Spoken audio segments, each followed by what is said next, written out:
mi gente de Pulso Pop? Les saludo a su amigo José Alberto. Estoy feliz, emocionado de compartir con Mark. Bienvenido a Miami, ¿cómo estás? Nice to see you again, ¿y tú? Muy bien, very happy to be here. This was a very emotional, deep movie. What motivated you to produce, to invest, and to play this role? This was my calling. This was something that I was meant to do. I've been preparing for the last 49 years to play this part and to tell this story. I've been very blessed and very fortunate, and now it was time to utilize the talents and gifts for the greater good of God and make something that He wanted me to make, and to continue to put out Stu's message and His word and introduce the world to Stuart Long. So you mentioned the calling, just like Father Stu. Would you say that his journey resembles your own? There's lots of similarities. Yes, lots of similarities, lots of struggle, lots to overcome. But when you find your purpose, it would be pretty hard to get either one of us to waver from that commitment and that dedication. So building the character, do you get a chance to meet people that knew Father Stewart?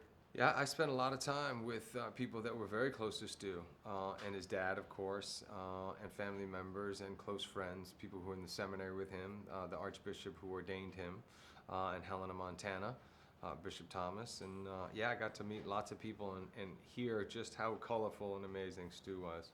It's amazing. Never a dull moment.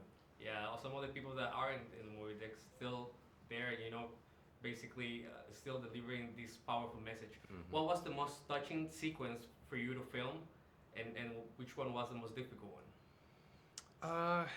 The whole movie was really difficult to make and profoundly moving.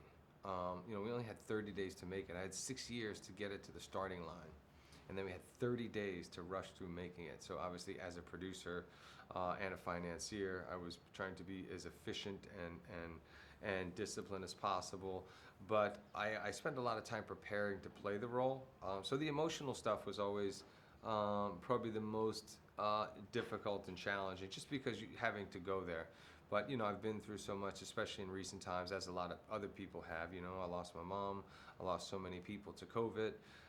There's so much uncertainty in the world. I know so many people who lost their jobs, their businesses, their homes. I mean, it's been quite a struggle for a lot of people. So, easy to tap into that, but we approached every scene with the same level of dedication and commitment, for sure. I lost my mom as well, and faith keeps you going. Absolutely. So Sorry to hear that. Part in the movie was the one that you were like touched you the most? Like for me, it was the conversion of his father. Like that was like for me, like wow, it was very nice to see. Yeah. Well, it's amazing because Stuart's greatest accomplishment, he still felt like his greatest accomplishment was to be in the church with his mom and his dad getting baptized, which you don't see in the movie but happened in real life, when he was on a gurney with assisted breathing, and he had tears streaming down both sides of his face, tears of joy, because his mom and his dad had finally come around and been baptized. So almost prior to his death, right? Yeah.